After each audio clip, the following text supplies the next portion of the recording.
Hello बच्चों, कैसे हो? उम्मीद करते हैं मस्त होंगे, स्वस्थ होंगे, ज़बरदस्त होंगे। आज हम बात करेंगे जो आपका टॉपिक चल रहा था क्लास 12th का, ठीक है, बायोलॉजी सेक्शंस।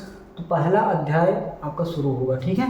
इससे पहले वीडियो में हमने बेसिक टर्मिनोलॉजी बताई है, बेसिक ऑफ बायोलॉजी बताया है, तो उसको देखिएगा, क्योंकि उसको देखने से ही आपको आगे की चीज़ें समझ में आएंगी, ठीक है। तो जो आपका पहला यूनिट दिया गया है 12th की क्लास में, वो आपका क्या है? जनन है, रिप्रोडक्शन है। उसमें आपके कितने हैं? 4 आपके अध्याय जोड़े गए हैं, ठीक है। तो पहला अध्याय आपका क्या है? जीवों में जनन। दूसरा आपका क्या है? पुष्पी पादपों में लैंगिक जनन। और तीसरा जो लेसन है आपका, वो है आपका मानव में जनन, ठीक है। और जो चौथा है वो है जनन स्वास्थ्य, ठीक है। तो बहुत ही इम्पॉर्टेंट आपका जो है ये सेगमेंट है। पहला जो यूनिट है रिप्रोडक्शन, ये बोर्ड परीक्षाओं में और आपके नीट एग्जाम में बहुत सारे सवाल इससे पूछे जाते हैं। तो आइए बात करेंगे हम जीवों में जनन, ठीक है। तो पहला इसमें जो टॉपिक आता है वो आपका क्या आता है? जीवन अवधि। क्या आता है? जीवन अवधि, जीवन काल, या जीवन काल ही कह सकते हो। इसको क्या कहते हैं? लाइफ स्पान, लाइफ स्पान, ठीक है। तो लाइफ स्पान क्या होता है? जीवन अवधि क्या होता है? पहले हम इसको पढ़ेंगे कि क्या होता है, कैसे होता है, ठीक है। तो जन्म से लेकर, ठीक है, किसी भी जीव के जन्म से लेकर के उसके प्राकृतिक मृत्यु के बीच का जो समय होता है, वही उस जीव का क्या होता है? जीवन काल होता है, ठीक है।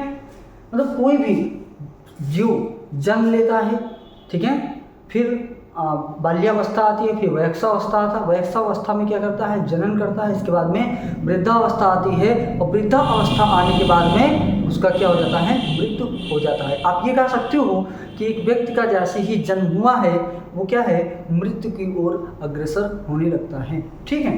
तो जीवन अवधि क्या है लिखेंगे इसमें थोड़ा सा, कि जीव के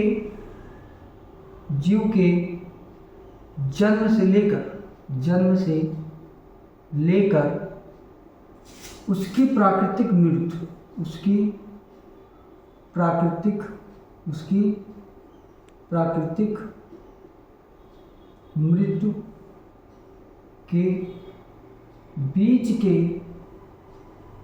के समय को ही जीवन काल कहते हैं, जीवन काल कहते हैं, ठीक है। कि जन्म से लेकर के किसी भी जीव के जन्म से लेकर उसकी प्राकृतिक मृत्यु के बीच के समय को क्या कहा जाएगा? जीवन काल कहा जाएगा। अब मान लीजिए कि किसी बच्चे का जन्म हुआ और वो 4 साल तक जिया, ठीक है। तो उसका जन्म से लेकर जो 4 साल है, उसका जीवन अवधि कितना हो जाएगा? 4 साल हो जाएगा, ठीक है। सामान्यतः ये कहा जाता है, मान लीजिए किसी का एक्सीडेंट हो गया, ठीक है, भगवान न करे ऐसा हो जाए, लेकिन मान लीजिए किसी का एक्सीडेंट हो गया और वो 25 साल में उसकी जो है मृत्यु हो गई, तो उसका जीवन काल उतना थोड़ी ना था, वो जीवन काल नहीं कहलाएगा, ठीक है। जीवन काल का मतलब होता है औसत एवरेज। जैसे मनुष्य का जीवन काल लगभग 70 से 75 वर्ष माना जाता है, ठीक है। हाथी का जीवन काल आपके 60 से 65 साल माना जाता है। केला का जीवन काल 20 से 25 साल माना जाता है। गाय का जीवन काल 20 से 25 साल माना जाता है, वर्ष माना जाता है। तो हर एक जीवों का क्या होता है? जीवन काल अलग अलग होता है, ठीक है। जैसे यहाँ पे आएंगे, जैसे गुलाब है तो गुलाब का 5 से 7 वर्ष होता है। कुत्ता है 20 से 25 वर्ष होता है। हाथी है 65 से 70 वर्ष होता है। तितली है 1 से 2 हफ्ते तक। अब समझिए तितली है तो उसका 1 से 2 हफ्ते तक। गाय है तो 20 से 25 वर्ष तक। तोता देखो, तोता 140 वर्ष तक। ऐसा नहीं कि 140 तक जीते हैं। हर एक अलग अलग जातियाँ, तोतों में भी बहुत सारी वैरायटीज़ पाई जाती हैं। तो हर एक वैरायटी के अपने अपने जीवन काल होते हैं, ठीक है। फल मक्खी की बात करें 30 दिन तक। धान आपका 3 से 4 महीने में रोपाई करते हो, आप काट लेते हो। बरगद आपका 200 वर्ष हो गया। कछुआ आपका 100 से 150 वर्ष तक इसका जीवन काल होता है। 100 से 150 वर्ष तक जीते हैं। तो ये कह सकते हो कि जो जीवन काल है, हर एक जीवों का जीवन काल क्या होता है बच्चा? अलग अलग होता है। क्या होगा? अलग अलग होता है। तो ये आपने समझा कि जीव के जन्म से लेकर उसकी प्राकृतिक मृत्यु के बीच के समय को ही क्या कहा जाता है? जीवन काल कहा जाता है। क्या कहा जाएगा? जीवन काल कहा जाता है। जैसे मनुष्य का जीवन काल कितना होता है? एग्जाम्पल में अगर बात करें कि मनुष्य का जीवन काल कितना होगा, तो मनुष्य का जीवन काल आपका 70 से 75 वर्ष माना जाता है। ठीक है, अब ये एवरेज, अब इससे ज़्यादा भी क्या मनुष्य 70 से 75 साल तक ही जीते हैं? नहीं, इससे भी ज़्यादा जीते हैं बहुत सारे ऐसे। तो ये अपवाद कह सकते हो, ये बहुत ही रेयर केस में होता है कि कोई 150 साल, कोई 100 साल, 110 साल, 120 साल तक जीते हैं, तो ये बहुत ही रेयर केस होता है। लेकिन सामान्यतः क्या होगा कि मनुष्य का जीवन काल कितना होगा, 70 से 75 साल तक ही माना जाता है। ठीक है, तो ये आपका हो गया।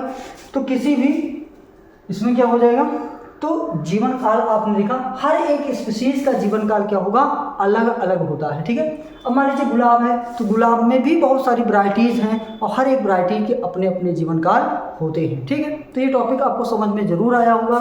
ठीक है, कि जीवन काल क्या होता है, जीवन काल से आप क्या समझते हो, और ये सारे विभिन्न सारे जीवन काल आपके सामने मैंने लिखे हैं। ठीक है, तो इसमें आप लिखेंगे, इसमें लिख लीजिए कि किसी भी जीव का उसके जन्म से लेकर उसके प्राकृतिक मृत्यु के बीच का समय अवधि को ही उसका जीवन काल कहा जाता है।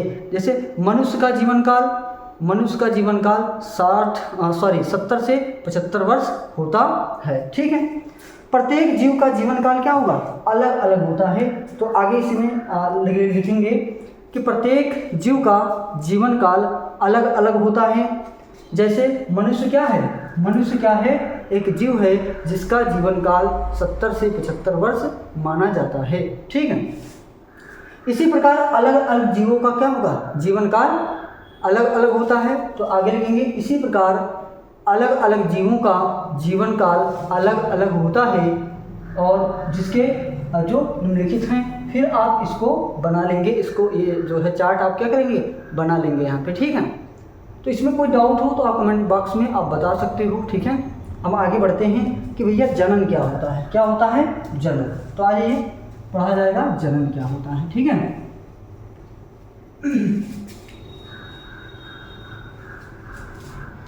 जनन क्या होता है, जनन का मतलब होता है रिप्रोडक्शन। जनन का मतलब आपका रिप्रोडक्शन। तो जनन क्या है, ठीक है, आपका जनन क्या होता है, तो अपने समान संतानों को उत्पन्न करना ही क्या कहलाएगा, जनन कहलाता है। याद करिए कि अपने समान संतान उत्पन्न करना जनन कहलाता है। क्या कहलाता है, जनन कहलाता है। कोई भी जीव है समस्त संसार में, समस्त पृथ्वी पर कोई भी जीव है तो वो क्या करता है, जनन करता है, अपने ही समान संतान को उत्पन्न करता है। अपने ही समान संतान का मतलब ये हो गया कि गाय है तो गाय के बच्चे को जन्म देगी, ऐसा थोड़ी ना कि शेर को जन्म देगी, कि दे देगी, आप लोग बताओ। ठीक है, तो बकरी है तो बकरी के बच्चे को जन्म देगी। ठीक है, हाथी है तो हाथी को जन्म देगा। ठीक है, मक्का का पेड़ है तो उसमें अब अमरूद के पौधे थोड़े, अमरूद के फल थोड़े ना लगेंगे। तो ये कह सकते हो कि अपने समान कोई भी जीव, जो दुनिया का कोई भी जीव होगा, वो अपने ही समान संतानों को क्या करेगा, उत्पन्न करेगा। यही क्रिया, यही प्रक्रिया क्या कहलाती है, जनन कहलाती है। ठीक है, इसमें कोई दिक्कत। अब मामला है कि भैया क्यों आवश्यक है, जनन क्या है, क्यों आवश्यक है, ये आप लोग बताओगे कि जनन क्यों आवश्यक होता है, जनन क्यों आवश्यक है, जनन क्यों आवश्यक है। ठीक है, आप लोग बताएंगे कि जनन क्यों आवश्यक है भाई। तो जीवों को अपनी, जैसा अब आपने देखा कि जीवन काल आपने देखा सबका अलग अलग होता है। जैसे मनुष्य की ही बात ले लीजिए, तो मनुष्य का जीवन काल 70 से 75 साल होता है कि नहीं होता है। अब 70 से 75 साल के बाद में तो पृथ्वी पर कोई मनुष्य दिखना ही नहीं चाहिए, कि दिखेगा नहीं भाई, 70-75 साल उसका मान लीजिए जीवन काल है, इसके बाद में सब समाप्त। लेकिन नहीं, वो क्या, उसने क्या किया, अपने समान संतान उत्पन्न कर गया। तो कैसे समझिएगा कि व्यक्ति का क्या हुआ, जन्म हुआ, जन्म के बाद में बाल्यावस्था आई, बाल्यावस्था के बाद में वयस्क अवस्था आई, वयस्क अवस्था वयस्क अवस्था में क्या हुआ, उसने जनन किया। क्या किया? जनन किया और अपने समान संतान उत्पन्न कर दिया। अपने समान संतान उसने क्या किया? उत्पन्न किया। इसके बाद में क्या है? वृद्धावस्था आ गई। ठीक है, वृद्धावस्था। उसके बाद में वो क्या हो गया? मृत्यु हो गया। ठीक है, मृत्यु की प्राप्ति हुई। तो देखिए, मान लीजिए कि ये जन्म लिया और उसने वयस्क अवस्था, मान लीजिए 25 साल थी, मान लीजिए 25 साल थी। 25 साल में क्या हुआ? अपने समान संतान को उसने उत्पन्न कर दिया। अब ये फिर से शुरू हुआ एक, ये फिर से कहाँ जाएगा? 25 साल में मान लीजिए, और फिर से ये क्या होगा? वयस्क होगा, और फिर से ये क्या करेगा? जनन करेगा। ये फिर से जनन करेगा, ये फिर से जाएगा, क्या होगा? मृत्यु हो जाएगी, है ना। तो ये कह सकते हो क्यों आवश्यक है? तो जीव अपने अस्तित्व को बनाए रखने के लिए क्या करते हैं? इस पृथ्वी पर अपने अस्तित्व को बनाए रखने के लिए जनन करते हैं। ठीक है, और फिर जनन करने के बाद में वृद्धावस्था आती है, और वृद्धावस्था के बाद में वो क्या हो जाते हैं? मृत्यु को प्राप्त हो जाते हैं। ठीक है, तो ये आपने जाना कि जनन क्या होता है और क्यों आवश्यक है। जनन से ही क्या है? जैव विकास का जो प्रक्रम है वो चलता रहता है। ठीक है, जो समष्टियाँ क्या हैं, जो पॉपुलेशन ग्रोथ है वो होती रहती है। ठीक है, ये किससे संभव हो पाता है? जनन से। तो जनन क्यों जरूरी है आप लोग समझ गए होंगे। ठीक है, अब आएंगे जनन के प्रकार क्या होते हैं। ठीक है, आइए देखिए जनन के प्रकार कितने हैं। तो दूसरा आपका जो टॉपिक होगा वो होगा जनन के प्रकार। क्या होगा? जनन के प्रकार। ठीक है, types of reproduction. Type of reproduction. तो जनन के जो प्रकार हैं वो आपके क्या होते हैं? 2 होते हैं। कितने होते हैं? आपके 2 होते हैं। एक आपका होता है अलैंगिक जनन, एक क्या होता है? अलैंगिक जनन। ठीक है, जिसको कहते हैं असेक्सुअल रिप्रोडक्शन।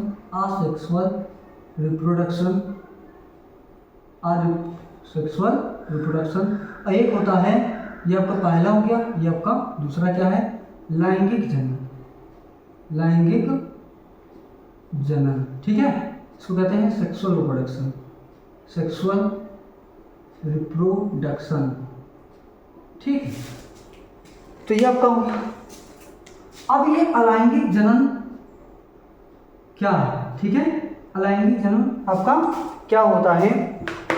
तो समस्त एक कोष के जीवों में अलैंगिक जनन में क्या क्या चीज़ें होती हैं ये जान लीजिए। तो अलैंगिक जनन है क्या? अलैंगिक जनन में एक जनक की आवश्यकता होती है। किसमें? एक जनक की। ठीक है, तो इसमें लिखेंगे अलैंगिक जनन में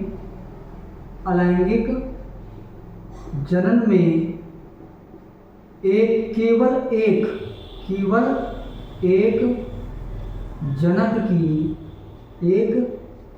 जनक की जनक मतलब पेरेंट की आवश्यकता होती है।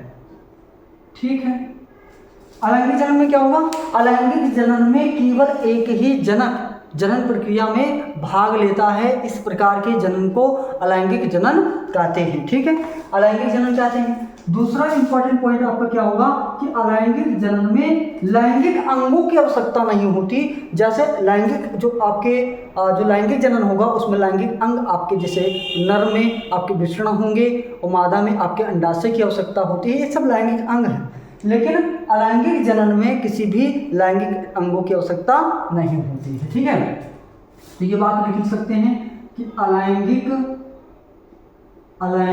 जनन में किसी लैंगिक अंग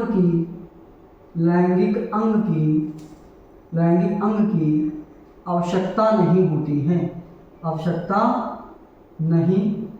होती है। ठीक है, ये नहीं होती।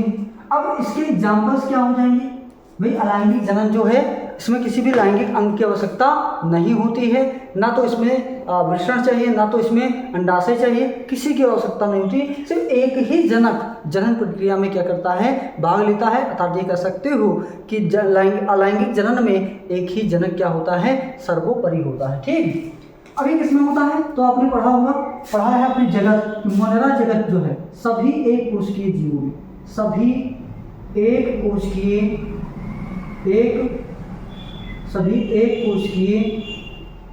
जीवों जैसे किसमें, जैसे आपका मोनेरा हो गया, किसमें, मोनेरा जगत। तो मोनेरा में आपके क्या आते हैं, जीवाणु आपके नील हरित शैवाल आपके, और माइकोप्लाज्मा, और क्या आएगा, माइकोप्लाज्मा आदि में क्या होगा, अलैंगिक जनन होता है। दूसरा आपका क्या आता है, प्रोटिस्टा, क्या आएगा, प्रोटिस्टा आता है। तो प्रोटिस्टा में भी क्या आ जाएंगे आपके, इसमें एक कोशिकीय जीव आते हैं इसमें। तो एक कोशिकीय जीव जैसे आपका क्या आ जाएगा, जैसे आपका आ जाएगा अमीबा, आपका पैरामीशियम। दूसरा क्या हो जाएगा, यूग्लिना, पैरामीशियम, अमीबा, यूग्लिना। इन सब में कैसा जनन होगा, इन सब में जब जनन होता है अलैंगिक जनन होता है। ठीक है, अमीबा में, पैरामीशियम में, यूग्लिना में। ठीक है, जीवाणु आपका हो गया, नील हरित शैवाल हो गया, माइकोप्लाज्मा में। तो ये आपका क्या है, मोनेरा जगत है, ये आपका क्या है, प्रोटिस्टा जगत है। इसमें किस प्रकार का जनन होगा, अलैंगिक जनन होता है। कैसा जनन होगा, अलैंगिक जनन होता है। अब लैंगिक जनन की बात कर लें, अब क्या करेंगे, लैंगिक जनन में तो इसमें लैंगिक अंगों की आवश्यकता होती है। इसमें क्या होगा, इसमें लैंगिक अंगों की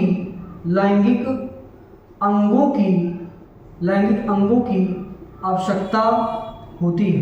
किसकी, लैंगिक अंगों की आवश्यकता होती है। ठीक है, इसमें क्या होगा, दो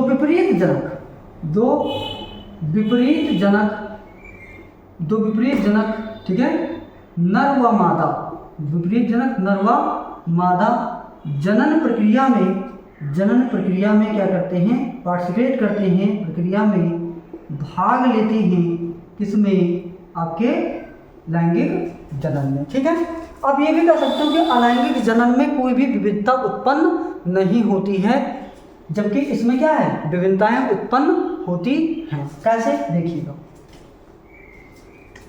अब नर और मादा, जैसे मनुष्य की बात कर लें तो नर मतलब आपका पुरुष होता है। ठीक है, पुरुष हो गया, मेल कह सकते हो इसको। ठीक है, ऊपर थोड़ा सा मिटा देता हूँ। ठीक है, आइए देखेंगे, देखिएगा, इधर ही समझा दे रहे हैं। ठीक है, जैसे आपका हो गया किसमें, नर।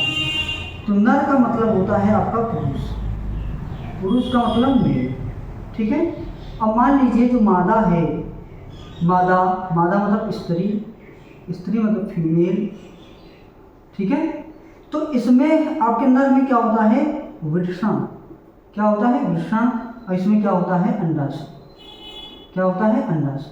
अब वृषण जो कोशिका है, इस कोशिका में कौन सा विभाजन होगा, इनकी कोशिका में, वो अंडाशय जो ओवरी है, इनकी कोशिका में कौन सा विभाजन होता है।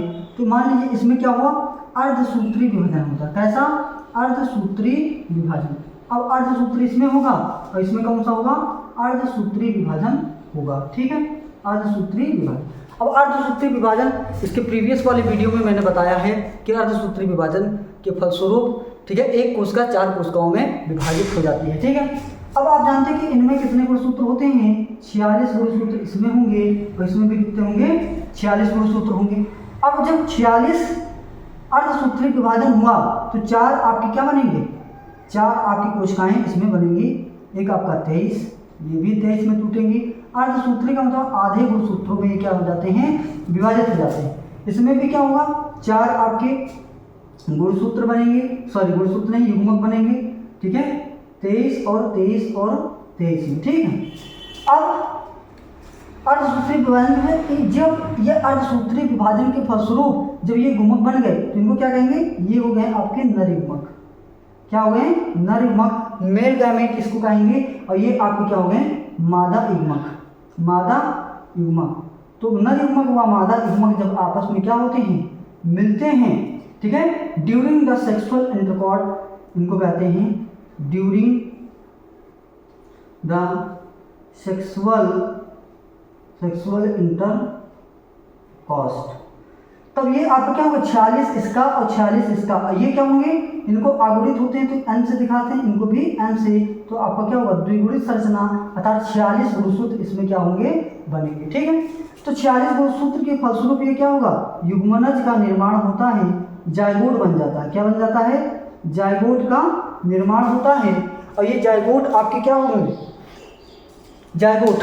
अब ये जाइगोट इतने सूक्ष्म होते हैं, इतने सूक्ष्म होते हैं कि इनके हम नग्न आंखों से नहीं देख सकते, इनको भी देखने के लिए हमको किसकी आवश्यकता होगी, माइक्रोस्कोप से हम इनको सूक्ष्मदर्शी की सहायता से इनको हम देख सकते हैं। अब युग्मनज में क्या होगा, युग्मनज में विभाजन की प्रक्रिया शुरू होगी। आप देखिए विभाजन के फलस्वरूप नए संतान का इसमें क्या होता है, नए संतान की उत्पत्ति होती है, क्या होगा, नया संतान इसमें क्या होगा, उत्पन्न होगा, ठीक है। ये पूरा डिटेल में आपको जो है तीसरे वाले लेसन में मानव जन्म में आपको पूरा डिटेल में, बहुत ही डिटेल में पढ़ाया जाएगा। तो ये से बताया जा रहा है कि लैंगिक जनन किस प्रकार से होता है, कैसे होता है, क्यों होता है, ठीक है। अब देखिए कि 23 गुणसूत्र इसके, 23 गुणसूत्र इसके मिल करके कितने हो गए, आपके 46 गुणसूत्र हो गए। 2n आपका जो हो गया, इसमें कितने गुणसूत्र हैं, 46 गुणसूत्र हो गए, ठीक है। इसमें कितने गुणसूत्र हो गए, 46। कब, जब अर्धसूत्री विभाजन हुआ, ठीक है। अब मान लो अर्धसूत्री विभाजन ना हो, समसूत्री विभाजन हो, तो क्या होगा, समसूत्री विभाजन में हमने आपको बताया था प्रीवियस वीडियो में कि भैया गुणसूत्रों में कोई परिवर्तन नहीं होता है, तो भैया 46 ही होंगे, 46 ही होंगे, तब तो 92 हो गए। और ये बात आप लोग जानते होंगे कि डीएनए जो होता है, डीएनए में अगर 46 क्रोमोसोम से एक ज़्यादा या एक कम भी हो जाए तो बीमारियां उत्पन्न हो जाती हैं, ठीक है। टर्नर सिंड्रोम, डाउन सिंड्रोम, बहुत सारी बीमारियां होंगी, ठीक है। किसी का खोपड़ा का इतना बड़ा हो जाएगा, ठीक है, किसी का इतना बड़ा रहेगा खोपड़ा, समझ गए, तो उससे बीमारियां उत्पन्न होती हैं। बीमारियां क्या हैं, देखिए आप किसी किसी के देखिए कि 6 उंगलियां हो जाती हैं, ठीक है। तो क्रोमोसोम में उपस्थित जो जीन होता है इसमें फेरबदल के कारण, ठीक है, किसी किसी के शारीरिक ढांचे बदल जाता है। तो डीएनए में वो सभी सूचनाएं होती हैं कि हमारी लंबाई कितनी होगी, हमारा रंग कितना होगा, हमारा हाथ कितना बड़ा होगा, ठीक है। ये सारी सूचनाएं किसमें होती हैं, आपकी डीएनए में होती हैं, ठीक है। तो इतनी बात आप लोगों ने समझा होगा, ठीक है। तो अब लैंगिक जनन भी किसमें होता है, अगर इसके एग्जाम्पल की बात करें कि भैया लैंगिक जनन किसमें होता है, एग्जाम्पल की बात करते हैं तो लैंगिक जनन किसमें होगा, लैंगिक जनन आपके जैसे कवक में होता है, कवक में, पौधों में, ठीक है, और जंतुओं में भी होता है। लेकिन कवकों में बहुत सारे ऐसे भी कवक होते हैं जिनमें क्या होता है, अलैंगिक जनन भी, इसमें अलैंगिक जनन भी होता है। इसमें भी क्या होगा, अलैंगिक जनन भी, पौधों में भी अलैंगिक जनन होता है। लेकिन पौधों में होने वाले अलैंगिक जनन को हम क्या कहेंगे, कायिक प्रवर्धन कहते हैं, कायिक जनन कहते हैं। और जंतुओं में भी, किसी किसी भी जंतुओं में भी अलैंगिक जनन होता है, ठीक है। तो ये हो गया। शैवालों में अगर बात करें कि पौधों में कुछ शैवाल ऐसे होते हैं जिनमें अलैंगिक जनन की क्रिया क्या होती है, शैवालों में, जंतु में नहीं कहेंगे, शैवालों में क्या होगा, शैवालों में भी अलैंगिक जनन की क्रिया होती है, अलैंगिक जनन की क्रिया होती है इसमें विभिन्न सारे शैवालों में भी, ठीक है। तो आपने समझा ये बात कि जनन क्या होता है, अलैंगिक जनन क्या होता है, ठीक है, लैंगिक जनन क्या होता है। तो जनन जीवन काल आपने पढ़ा, जनन आपने पढ़ा, अलैंगिक जनन व लैंगिक जनन पढ़ा। आप इसमें डिफरेंस बता सकते हो, ठीक है, आप इसमें अंतर कर सकते हो कि लैंगिक जनन और अलैंगिक जनन में क्या बहुत सारे अंतर होते हैं, ठीक है। अब बात थोड़ा सा मिटाते हैं इसको, यहाँ पे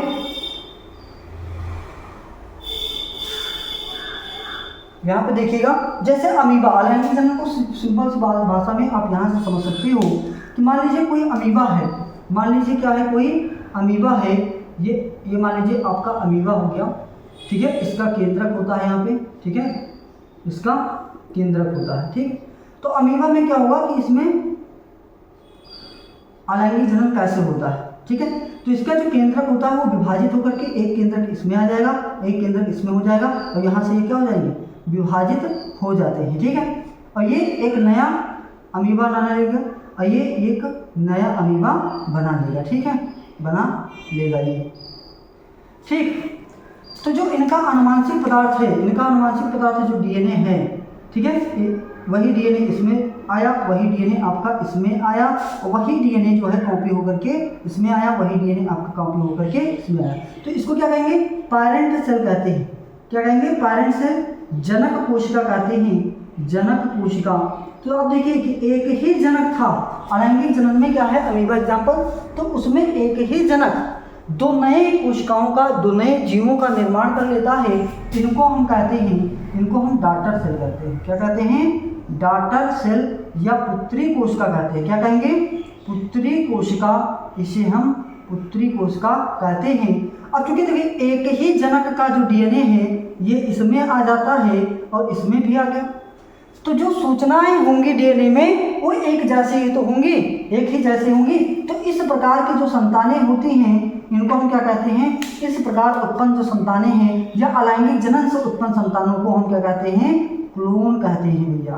क्या कहेंगे, क्लोन, ठीक है। अब क्लोन में देखिए कि आनुवांशिक रूप से वह उनकी जो संरचना होगी आनुवांशिक रूप से एक जैसे होते हैं, और जब आनुवांशिक रूप से एक जैसे होंगे तो उनके डीएनए में वही संरचना होगी, वही संरचना बनेगी जो उनके जनक में थी डीएनए। तो जो जनक में डीएनए है, जो उनके पुत्री कोशिका में जो डीएनए है वो एक जैसा ही है, तो सूचनाएं भी एक जैसी ही होंगी। तो आनुवांशिक रूप से, तो ऐसे जीव जो आनुवांशिक रूप से व शारीरिक रूप से हूबहू एक जैसे होते हैं, एकदम समान होते हैं, ऐसे जीवों को हम क्या कहते हैं, ऐसे जीवों को क्लोन कहते हैं, ठीक है। तो ये बात आप लोग जान लिए, ठीक है, ये बात आप लोगों ने समझी। अब इसमें लिखेंगे, ठीक है। अब इसमें क्या करेंगे, लिख लीजिए। तो हेडिंग डालेंगे जनन, रिप्रोडक्शन, इसमें हेडिंग डाल लीजिए और इसमें हम लिखेंगे, ठीक है। लिखेंगे जनन का अर्थ है, जनन का अर्थ है अपने समान संतान उत्पन्न करना। पृथ्वी पर कोई भी जीव अमर नहीं है, पृथ्वी पर कोई भी जीव अमर नहीं है, अतः जीवों की जात की निरंतरता को बनाए रखने के लिए जीव जनन करते हैं, ठीक है, जीव जनन करते हैं। प्रत्येक जीव जन्म लेता है, वृद्धि करता है, वैक्स होता है और वृद्धा अवस्था आती है और अंत में उसकी मृत्यु हो जाती है। परंतु वैक्स वह अवस्था में ही वह अपने समान जीवों को उत्पन्न कर जाता है, जिससे उसके जात की निरंतरता बनी रहे, ठीक है। तो इतना लिख लिया आप लोगों ने। अब हेडिंग डालेंगे जनन के उद्देश्य, पर्पज ऑफ रिप्रोडक्शन, ठीक है। हेडिंग डालिए पर्पज ऑफ रिप्रोडक्शन और इसमें लिखेंगे जनन जीवों का एक महत्वपूर्ण जैविक प्रक्रम है जो निम्नलिखित प्रकार का है। पहला हेडिंग डालेंगे जात वृद्धि, पॉपुलेशन ग्रोथ, इसमें लिखेंगे जीव जनन करते हैं और अपने समान संतान उत्पन्न करते हैं, जिससे उनकी संख्या में वृद्धि होती है। दूसरा हेडिंग डालेंगे समष्टि संगठन, पॉपुलेशन ऑर्गेनाइजेशन, लिखेंगे इसमें समष्टि में भिन्न भिन्न आयु वर्ग वाले जीवों की होने से, समष्टि में भिन्न भिन्न आयु वर्ग वाले होने से उनकी समष्टि का संगठन प्राप्त होता है या संगठन बनता है। फिर लिखेंगे जातियों की निरंतरता, ठीक है, कंटिन्यूटी ऑफ स्पीसीज, इसमें लिखेंगे जनन के माध्यम से ही जीवों की निरंतरता बनी रहती है। अगला पॉइंट लिखेंगे आपका विभिन्नता, वेरिएशंस, ठीक है, वेरिएशन लिखेंगे लैंगिक जनन के माध्यम से ही जीवों में विभिन्नता उत्पन्न होती है। देखो हमने आपको बताया था कि लैंगिक जनन, चूंकि उसमें जो जनक होगा नर व मादा, उनमें अलग अलग डीएनए होंगे और एक पिता का डीएनए उसकी संतान के डीएनए से हूबहू मिलता नहीं है, किसमें, अलैंगिक जनन में। अर्थात ये कह सकते हो कि अलैंगिक जनन में ही वेरिएशन उत्पन्न होते हैं, विभिन्नताएं उत्पन्न होती हैं। अलैंगिक जनन में वेरिएशन उत्पन्न नहीं होते, क्योंकि एक ही जनक का डीएनए उनकी पुत्री कोशिकाओं में समान रूप से कॉपी होकर के चला जाता है, इसलिए उनको क्लोन कहा जाता है इनके संतानों को। लेकिन लैंगिक जनन में एक ही माता की 2 संतानें कभी भी एक जो है एक जैसी नहीं हो सकती, या उनकी माता का डीएनए आनुवांशिक रूप से 100% अपने पुत्रों से या पुत्रियों से एकदम हूबहू 100% मैच नहीं करता। ठीक है, मैच नहीं करता। ठीक है, आगे इसमें लिखेंगे विभिन्नता में लैंगिक जनन के माध्यम से जीवों में विभिन्नता उत्पन्न होती है और विभिन्नता ही जैव विकास का महत्वपूर्ण प्रक्रम होता है। ठीक है, अब जनन की विधियाँ हेडिंग डालेंगे, जनन की विधियाँ। तो ये आपका जो है टॉपिक अगले वीडियो में पार्ट 2 में, क्योंकि बहुत बड़ा हो जाएगा, तो पार्ट 2 में आपको मैं बताऊंगा। ये निरंतर आपका जो है 16 लेसन आपके इसमें हैं, तो 16 लेसन को पूरा कंटिन्यूटी रूप से पढ़ाया जाएगा। कोई समस्या है, कोई वीडियो में कोई समस्या आती है मान लीजिए, या कोई समस्या है, कोई प्रश्न आपके मन में उठे हैं, तो उसको कमेंट बॉक्स में छाप दीजिए, वीडियो को लाइक कर दीजिए, सब्सक्राइब कर दीजिए। जय हिंद।